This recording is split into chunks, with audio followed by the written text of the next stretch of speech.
Question and as. Question देखो क्या कह रहा है, ए और बी के आय का अनुपात 9:4 है तथा उनके खर्च का अनुपात 7:3 है। वे प्रत्येक 2000 रुपये बचाते हैं तो उनकी आय ज्ञात करें। देखो ध्यान से, अब यहाँ पे एक पर्सन ए है और एक पर्सन बी है, इनके आय का अनुपात दिया गया है। देखो आय है, इसका अनुपात कितना दिया गया है 9:4 और दूसरा दिया हुआ है खर्च, इसका खर्च का अनुपात कितना है 7:3। अब पूछता है कि प्रत्येक में से कितना बचाते हैं 2000। देखो सारे के सारे बचाते कितना है, बचत कितना है दोनों का 2000 रुपया, दोनों का बचत 2000 रुपया है। अच्छा एक चीज ध्यान देना, ये खर्च है, देखो ध्यान से ये खर्च है, अच्छा और ये आय है। आय मतलब जितना कमाते हैं और दूसरा मतलब जितना खर्च करते हैं, तो बचेगा क्या, जो आय में से खपत होगा वही ना बचेगा।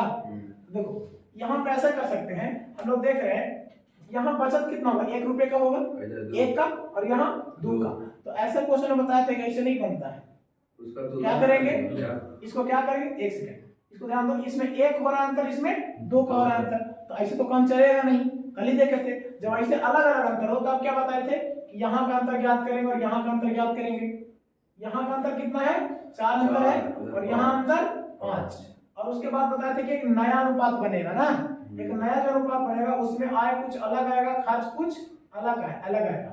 अब देखो तो बताया थे कि जब ऐसा आएगा कंडीशन तो इसमें इसे गुना करते हैं, इसमें भी इसे गुना करते हैं, तो 9 चौका कितना हो जाएगा 36, 9 चौका 36 और 9 चौका 36 और ये हो जाएगा देखो 9 चौका 36 और 4 चौका 16, ये अनुपात हो गया। अच्छा अब इसको लिखना है तो ऊपर वाले से गुना, 7 पचे 35 और अनुपात 7 पचे 35 और 3 पचे 15। अब देखो दोनों के बीच में अंतर 1 का है, अंतर 1 का है, तो हमको पूछ रहे हैं कि ए का आय और बी का आय ज्ञात करें, तो यहाँ भी 1 का अंतर है और यहाँ भी 1 का अंतर है। देखो तो यहाँ पे अगर ए की आय निकालना है हमको, ए की आय और दूसरा में बी की आय ज्ञात करना है, तब क्या करेंगे। देखो किताब कह रहा था कि हम 2000 रुपये बचाता है, किताब कह रहा था कितना बचाता है 2000, और हम देख रहे हैं कि खर्च है 36 और खर्चा कर दे रहा, सॉरी आय 36 और खर्च कर दे रहा 35, तो बचा कितना 1 बचा। वो बोल रहा था कि 2000 बचाता, हम देखें कि 1 रुपया बच रहा है। अब निकालना क्या है ए की आय, तो ए देखो यहाँ है नया अनुपात से चलेंगे और इसका आय कहाँ है तो 36, तो कितना से गुना 36 से गुना। बी का पूछ रहे तो वही 2000 रुपये बचा रहा था, हम देख रहे हैं कि देखो बी कितना बचा रहा है 1 बचा रहा है। अब इसका बी का आय ज्ञात कर रहा तो कितना से गुना 16 से गुना, अब गुना कर दो तो 36 गुना 72,000 रुपया हो गया। इसका हो जाएगा 16 गुना 32,000 रुपया। अब देखो इसको हम लोग देखेंगे कि सही है या गलत, इसको देखेंगे ना सही बना है गलत बना है, तो ध्यान देना ए और बी के आय का अनुपात पहले बोला था कि 9:4 है। देखो तो काटेंगे तो 9 × 72, 8 से 9 बार में और 8 से 4 बार में 9 और 4 का अनुपात आ गया। उसके बाद खर्च का अनुपात हमको अगर निकालना होगा तो यहाँ अगर पूछता है कि ए कितना खर्च किया है तो यहाँ 35 से गुना करते, और बी कितना खर्च किया तो बी 15 खर्च किया तो 15 से गुना करते, ठीक है ना। टोटल बचत का अनुपात आएगा, जैसे अभी देख सकते हैं हम लोग बचाया वो, अगर ए का खर्च निकाले तो 35 से गुना, तो 35 दूनी कितना हो जाएगा 70,000, तो 2000 बचेगा ना। फिर अगर बी का खर्च देखें तो 15 है, तो 15 गुना 30, फिर 2 बचेगा, यानी कंफर्म हो गया कि हमारा आय कितना, एक आय आ जाएगा 72,000 और बी का आय कितना। अब देखिए ये तो पहला मेथड है, अगर दूसरा मेथड देखें तो क्या हो सकता है, इसमें एक्स पर बना सकते हैं। एक्स पर किससे बनेगा, तो मान लिया जाए कि यहां से लिखेंगे माना कि ए का जो आय रहेगा वो कितना हो जाएगा, देखिए 9:4 है ना, तो इसको लिखेंगे अगर आय पूछे तो ये 9x हो जाएगा, और बी का आय अगर देखें तो कितना हो जाएगा 4x रहेगा, ये आय में, ठीक है। अच्छा तथा अगर ए की खर्च देखें, ए का खर्च, तो इसको y के रूप में चलेंगे ना हम लोग, क्योंकि ये दोनों तो आय तो x हो गया, तो 7y हो जाएगा, ए का कितना हो जाएगा 7y, और बी का खर्च कितना हो जाएगा तो 3y ना, 3y। और हम लोग जानते हैं इसे भी कि दोनों कितना बचाता है 2000 रुपया, तो यहाँ से चलेंगे प्रश्न से क्या चलेंगे हम लोग। देखो ए का आय कितना था तो 9x ए में चल रहा 9x, उसमें से खर्चा ही कितना कर दिया 7y, तो कितना बचा है 2000 रुपया बचा है, ठीक है। इस समीकरण 1 हो गया। ठीक है। अच्छा, और दूसरा में b कितना कमाता है तो 4x कमाता है और खर्चा कितना करता है 3y, एक और कितना बचता है 2000 रुपये। तो समीकरण एक और दूसरा भाग तो करने आइए जाएगा। इस समीकरण एक अच्छा एक में कुछ मिल रहा है, तीसरा से गुना करना जानते हैं ना। एक में अगर 4 से गुना करें और एक में 3 से सॉरी 9 से, यहाँ 9 है ना तो 9 से गुना करेंगे। देखिए इसमें 4 से तो 9 चौका 36x माइनस 7 चौका 28y और बराबर 4 गुना 8000। इसमें क्या होगा 9 से गुना करना 4 9 36x माइनस ये कितना हो जाएगा 27 3 9 27y और बराबर 9 गुना 18000। ये 4 गुना 8000 हो गया। हाँ 9 गुना 18000। अब घटाएंगे इसको हम लोग, घटाएंगे ये प्लस और ये माइनस, ये खत्म। अब प्लस माइनस घटेगा तो 28y में से 27y जाएगा तो क्या को y बचेगा एक को y, लेकिन बड़ा का मान है माइनस में तो माइनस y और बराबर 8000 में से 18 घटेगा तो माइनस में 10000, यानी कि y बराबर कितना आ गया 10000। तो y बराबर 10000, तो यहाँ से y बैठा के मान निकाल सकते हैं। यहाँ अगर y का मान समीकरण एक में y बराबर 10000 देने पर, ये x का मेथड है। अगर y का मान देंगे तो डायरेक्ट निकाल लेते हैं हम यहाँ से, देखिए उतना ना कर लेंगे। y का मान 10000 हो जाएगा तो 10 सते 70000, 70000 हो जाएगा तो 70000 इधर जाके जुटेगा, 70000 जो है इधर जाके जुटेगा तो 72000 बराबर कितना हो जाएगा 9x, 72000 बराबर 9x। तो देखिए 72000 बराबर 9x तो x बराबर कितना बार में कटेगा 8 बार में, यानी 8000। तो y बराबर y नहीं x निकलेगा ना यहाँ से x बराबर कितना हो जाएगा 8000। अब x बराबर 8000, तो अगर a का i निकालना है तो हम लोग देख रहे हैं कि a का i कितना था 9x, a का i कितना था 9x, तो 9 8 कितना हजार हो जाएगा 72000। अगर b का i पूछेगा तो कितना था 4x था, 4 8 32, 4 8 32000। ठीक है, तो यहाँ भी आया 72 32, यहाँ भी आया 72 32। एक और तरीका से बता दें, एक और तरीका है, ये दोनों तरीका से आसान है, वो और तरीका आसान है। तरीका ये आसान है इसमें, मेथड नंबर 3, अगर बोले a और b का आय का अनुपात a अनुपात b है, इसमें ध्यान क्या देना है, एक सेकंड, यहाँ a और यहाँ b कितना बोला है 9 अनुपात 4, इतना नहीं करना पड़ेगा, घटाना छोड़ना नहीं पड़ेगा, थोड़ा सा गुना है बस 9 अनुपात 4। एक सेकंड, ये देखिए इनकम का है आय का, और ये अच्छा गुना वाला तीसरा तीसरा लगा गया। हाँ ये आय है और ये व्यय है, यानी खर्च, ये कितना 7 अनुपात 3।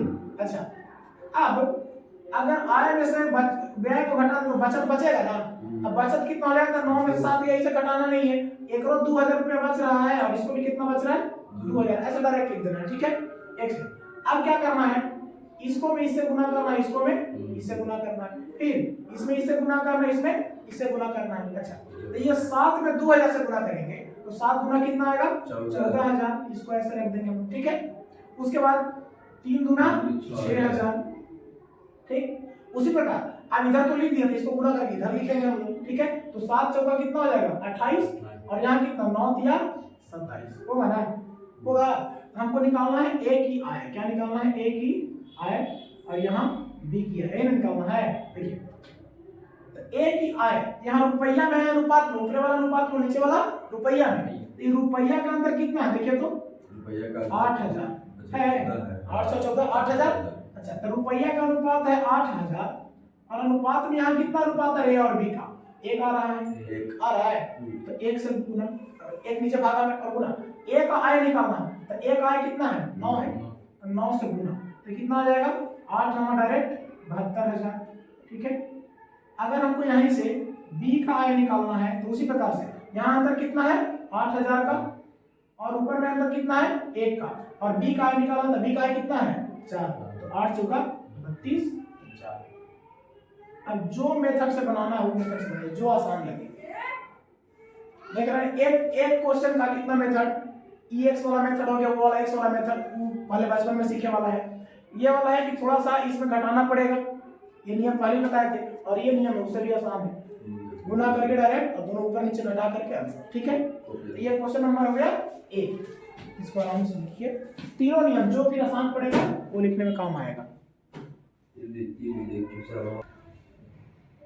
दूसरा क्वेश्चन देखो क्या है, सुनो देखो ए और बी के आय का अनुपात कितना है, 5:7 है। अभी इसको नॉर्मल तरीके से बनाते हैं। ए और बी के इसका आय दिया हुआ है, आय का अनुपात 5:7 है। उसके बाद है और उनके खर्च का अनुपात 9:11 है। खर्च का अनुपात दिया है 9:11। अब एक ही चीज समझ में नहीं आता है कि 5 कमाइएगा तो 9 खर्चा कैसे करेगा, और यहाँ 7 कमाइएगा तो 11 खर्चा कैसे करेगा। तो ये अनुपात दिया हुआ, पैसा नहीं दिया हुआ है, अनुपात बदलेगा। उसके बाद है यदि वे एक बचाता है 1200 और दूसरा बचाता है 2000 रुपया, तो उनके आय का अनुपात पूछ रहा है। तो इसको नॉर्मल भी तरीके से बना सकते हैं ऐसे करके, इनका जो बचत होगा, एक बचाता है, ये बचाता है 1200 और ये बचाता है 2000 रुपया। ठीक है, ये आसान तरीका। यहाँ से गुना करेंगे ऐसे, ठीक है। ये 12 भी 11 से कितना होगा, 13,200। 132 होता है, 13,200 ऐसे नहीं, 13,200। और ये कितना होगा, इसको गुना करेंगे 2 नमा 18,000। ठीक है, उसी प्रकार से ये 7 नमा कितना आएगा 63, और ये 11 बचे 55। तो एक सेकेंड, यहाँ से इसका अंतर कितना है 6,800, 13 5 18, 6,800। 6 कहाँ से होगा, अरे तो 2000 हो जाएगा। 13 और 4 17, तरीके की गलती कर दी। और हम 2000 4,800 ना होगा, 4,000। 4,800। और इसका अंतर कितना आएगा 55 और 63 का अंतर 5 3 8। ठीक है, तो यहाँ से अगर ए का आय पूछ रहा है तो क्या करेंगे, ये अंतर है 4800 और ये अंतर है 8। ठीक है, और गुना एक आय पूछ रहा है तो कितना से गुना, 5 से गुना, काटेंगे 8 6 48, 6 बचे 3,000 रुपया। 3,000। ठीक है, और बी का आय पूछ रहा है तो उसी प्रकार से 4800 बटा 8 और गुना में बी का आय कितना है 7 है, तो 8 6 48, 7 6 4200 रुपया। अच्छा, अब इसको देख रहे हैं कि सही बना है कि नहीं, तो कैसे करेंगे, आय का अनुपात 5:7 है, तो 5 अनुपात देखिए ये 5:7 है कि नहीं, 2 0 से 2 0 और 6 का से 5 बार में और 6 का से 7 बार में, 5:7 हो गया। अब खर्चा पूछेगा, ऐसा जोड़ ले रहे हैं, ये वो खर्चा करता है 1200, वो खर्चा करता है 2000। अच्छा, तो ये अगर ध्यान से, ये खर्चा कितना करता है 1200 रुपया और 3000 कमाता था, 1200 खर्चा कर दिया तो कितना बचा इसके पास 1800 रुपया बचा। अच्छा, और ये 2000 खर्चा करता था, कितना बचा 2200 रुपया बचा ना। तो कह रहा था खर्च का अनुपात 9:11, तो 9:11 है कि नहीं, 9:11 यानी सही बना हुआ। ठीक है, ये दूसरा क्वेश्चन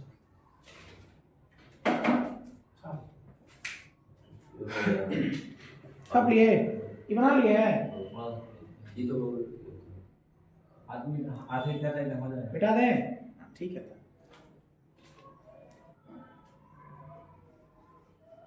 एक बार बताएंगे 2-3 तरीका से, बाकी सब भी नॉर्मल तरीका से। आई वाला है तो भी ठीक, नहीं तो रेशियो वाला निकाल लें। आगे क्वेश्चन, ये क्या करता है, 950 रुपए के ए बी और सी में 5:11:3 के अनुपात में बांटना है, तो बी तथा ए के हिस्से का अनुपात कितना होगा, कुछ नहीं, हिस्से का अंतर कितना होगा। अरे हाँ ठीक है, कुल रकम कितना है 950 रुपया 50 है, 950 रुपया। ठीक है, और ए बी सी, ये तीनों का अनुपात कितना दिया होगा 5:11:3, और ये हिस्से का अनुपात है ना, इनका हिस्सा ए बी और सी का। तो पूछ रहा है कि बी और ए के हिस्से में कितने का अंतर है, तो कुछ नहीं करना है, यहाँ से बी एंड ए के हिस्से का अंतर हम लोग डायरेक्ट लिख सकते थे, बी माइनस ए का अंतर भी। ठीक है, देखिए यहाँ अंतर, टोटल खर्चा टोटल पैसा कितना दिया है 950, और हम देखेंगे टोटल, इधर ध्यान से, एक 5 है, एक के पास 5 रहेगा, एक के पास 11 रहेगा, एक के पास 3 है ना, टोटल पैसा रहेगा। तो 11 5 16 और 16 और 3 19, टोटल पैसा कितना 19 रुपया है, और ऊपर दिया है कि टोटल पैसा कितना है 950 रुपया। तो कह रहा था कि टोटल 950 है, हम देख रहे हैं कि टोटल कितना 19 है, यही ना है। अच्छा, अब गुना किससे करना है, ध्यान से, बी और ए के हिस्से का अंतर। हम लोग ऐसे भी कर सकते हैं कि बी का निकाल करके और ए का निकाल करके दोनों को घटा देंगे, लेकिन उतना करने का जरूरी नहीं है। बी और ए का हिस्से का अंतर, तो दोनों में अंतर कितना है 6 का, तो यहाँ डायरेक्ट कितना से गुना कर देंगे 6 से गुना कर देंगे, तो 19 बचे 95, यानी 5 6 30, 300 रुपये। ठीक है, एक और बता ही देते हैं पहले, उसके बाद छापना है। अगला क्वेश्चन क्या है, एक एक बर्तन में दूध और पानी का अनुपात 3:4 है। दूध मतलब मिल्क और पानी मतलब वाटर, दोनों का अनुपात है 4 3:4। है और उसमें 3 लीटर पानी डालने पर 3 लीटर पानी डाल दिया जाता है तो अनुपात कितना हो जाता है? 3:5। अच्छा, ये पहले का अनुपात है और ये बाद में का अनुपात कितना है? 3:5। 3:5। 3:5। अच्छा, तो इसमें अब नया अनुपात पूछ रहा है। शुरू में दूध की मात्रा है ना, शुरू में दूध की मात्रा कितना था ये पूछ रहा है। तो कुछ नहीं करना है, कहता है कि इसमें मिलाया क्या जाता है?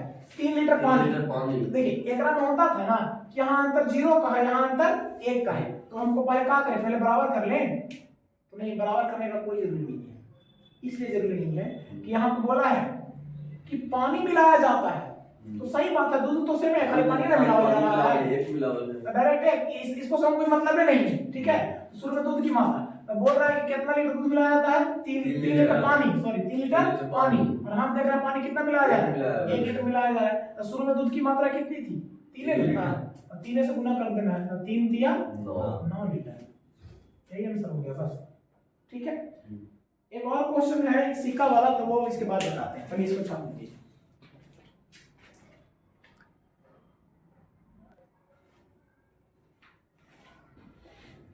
क्वेश्चन क्या कर रहा है, एक थैले में 1 रुपया 50 पैसा और 25 पैसे के सिक्कों का अनुपात दिया हुआ है। सिक्कों का अनुपात, ध्यान से, सिक्कों का अनुपात है 5:7:9। मतलब अगर 5 गो सिक्का है 1 रुपये का, तो 7 गो सिक्का 50 पैसे का और 9 सिक्का होगा 25 पैसे का। कहता यदि थैले में टोटल पैसा मिला दिया जाए तो टोटल रकम कितना है? 430 रुपया है। तो प्रत्येक प्रकार के सिक्कों की संख्या ज्ञात करना है, यानी कि 1 रुपया वाला कितना है, 50 पैसा वाला कितना और 25 पैसे वाला कितना है। तो देखिए सबसे पहले यहाँ लिखेंगे सिक्कों का प्रकार, ठीक है। ये सिक्कों के प्रकार में लिखना है। यहाँ एक है 1 रुपये का, एक है 50 पैसे का और कुछ है 25 पैसे का, 3 है। अच्छा, ये तो प्रकार हो गया। अब इस प्रकार के सिक्कों की संख्या का अनुपात कितना दिया हुआ है? 5:7:9। ये 5 है, ये 7 है और ये 9। अच्छा, और कुल रकम दिया हुआ है, कुल रकम दे रहा है 430 रुपया। पूछ रहे प्रत्येक प्रकार का सिक्का 1 रुपये का, 50 पैसे का, 25 पैसे। ऐसे नहीं करेंगे क्या? अच्छा, कुछ नहीं करना, बस गुना करके हम लोग सोचेंगे कि यहाँ कुल पैसा कितना है, कुल रकम का अनुपात कितना है, ठीक है। तो देखिए अगर 1 रुपये वाला सिक्का 5 गो है, संख्या 5 है इसका, तो 1 रुपये वाला अगर 5 गो सिक्का है तो क्या रुपया होगा? 5 रुपया होगा कि ना। 1 रुपये वाला 5 सिक्का तो कितना रुपया हो गया? 5 रुपया। अच्छा, और 50 पैसा वाला अगर 7 गो होगा तो क्या रुपया होगा? 3.5 रुपया। 3.5 रुपया को लिखेंगे, 3.5 लिखेंगे, ठीक है। 25 पैसा वाला 9 गो होगा, 2 रुपया 25 पैसा, यानी 2.25 आएगा। अब लिखेंगे यहाँ पे, अगर पूछ रहा है कि 1 रुपया के सिक्कों की संख्या, उसी प्रकार से 50 पैसा के सिक्कों की संख्या और 25 पैसा के सिक्कों की संख्या कितना होगा? तो कुछ नहीं, जो टोटल दिया रहेगा उसी पर ध्यान देना है। कुल रकम कितना दिला? 430 रुपया। अब हम देखेंगे कि रकम का अनुपात, ये रकम दिला तो रकम से चलेगा अनुपात, कुल रकम है 430। अच्छा, और यहाँ कुल रकम यहाँ कितना है? तो 5 और 3 8, 8 और 2 10, और 10 रुपया 75 पैसा हो गया, यानी कि कितना हो गया? 10.75 रुपया हो गया, हुआ ना 10.75। अच्छा, तो जितना सब में 430 बटा 10.75, इसमें भी 430 और बटा में 10.75, सब में गुना करना है कितना से? तो 1 रुपये वाला सिक्का की संख्या कहाँ था? यहाँ था, 5 है ना। देखो 1 रुपया वाला सिक्कों की संख्या कितना है? 5, तो 5 से गुना। 50 पैसे वाला सिक्कों की संख्या कहाँ है? तो 7, और इसका सिक्का की संख्या कितना है? तो 9। इसी को हल कर देना है। अगर यहाँ से पॉइंट हम हटा दें, यहाँ से पॉइंट हटा दें तो 2 0 ऊपर जाएगा, 100 हो जाएगा। उसी प्रकार से यहाँ भी हटा देते हैं तो ये कितना हो जाएगा? 100। यहाँ एक पॉइंट हटाएंगे तो 100। अब काटना है, काटेंगे 25 का से ये कितना बार में कटेगा? 4 बार में, और ये 25 से कटेगा, 25 चौका 100 और 25 दिया 75, 43 बार में। और ये 43 से कितना बार में कटेगा? तो 10 बार में कटेगा। हो गया। अब नीचे कुछ नहीं है तो 9 चौका 36 और 36 में 10 से गुना करेंगे तो कितना हो जाएगा? 360 सिक्कों की संख्या है। उसी प्रकार से अच्छा यहाँ भी काटेंगे तो वही कटेगा, ये होगा तो ये कटेगा और यहाँ 10 रहेगा, होगा ना? 70 ये 4 रहेगा यहाँ 70 तो 7 चौका 28 280। उसी प्रकार से यहाँ भी 4 यहाँ कटेगा 10 बार में तो 5 चौका 20 और 20 यहाँ के 200, यानी 200 को सिक्का होगा 1 रुपया का, 50 पैसा का सिक्का 250 और 25 पैसा का सिक्का 360 में रहेगा। अभी इसको हम जांच कर लेते हैं कि सही आया है कि आंसर नहीं आया है। हालांकि हमारा यही आंसर है, चेक कर लेते हैं। 1 रुपया वाला क्या हुआ है? 5 को है। 1 रुपया वाला 5 को संख्या दिया हुआ है, यहाँ अनुपात संख्या का अनुपात, लेकिन यहाँ देख रहे हैं कि 1 रुपया वाला सिक्का क्या हुआ? 200 को है तो क्या रुपया होगा? 200 रुपया होगा। अच्छा 50 पैसा वाला क्या हुआ है? 280 को है तो कितना? 140 रुपया होगा। और 25 पैसा वाला 360 तो 4 से कटेगा तो कितना रुपया? 90 रुपया। तो 0 9 4 9 4 13 3 80 ले 2 1 3 और 1 4 टोटल पैसा 430 आ गया कि नहीं? सिक्का की संख्या इतना था, यानी हमारा 1 रुपया वाला 200, 50 पैसा वाला 280 और 25 पैसा वाला कितना? 360 सिक्का रहा है, तब जाकर 430 रुपया हो जाएगा। और संख्याओं का अनुपात भी कहा था चेक करने के लिए 5 7 और 9 आराम से हो जाएगा। 5 7 और 9 चेक करना है, यहां से काटेंगे 7 इसको लाना है ना, देखिए काट करके 7 20 7 140 20 से काटेंगे, लेकिन 7 20 से थोड़े 90 पे कट जाएगा। 90 नहीं आ रहा। अच्छा तो 90, अरे ये तो पैसा है ना जी, सिक्कों की संख्या का अनुपात था, संख्या का अनुपात 5 7 9। संख्या यहाँ ना है, ये ना संख्या या तो कितना से काटेंगे? 40 से काटेंगे तो 40 बचे 200, 40 7 280 और 40 में 9 360 5 7 सिक्का संख्या का अनुपात। तो इसी प्रकार से जितना भी सब क्वेश्चन रहेगा, कोई में क्या करेगा? कोई में संख्या का अनुपात देगा, कुल रकम दे रहा है, कोई में क्या करेगा कि रकम का अनुपात दे देगा और सिक्कों की संख्या दे देगा। सिक्कों की संख्या इतना है तो सिक्का का संख्या और बटन में सिक्का का संख्या निकालेंगे और जितना संख्या है उसे गुना कर देंगे। ठीक है, लिख लीजिए इसको, बाकी फिर पैकेज से।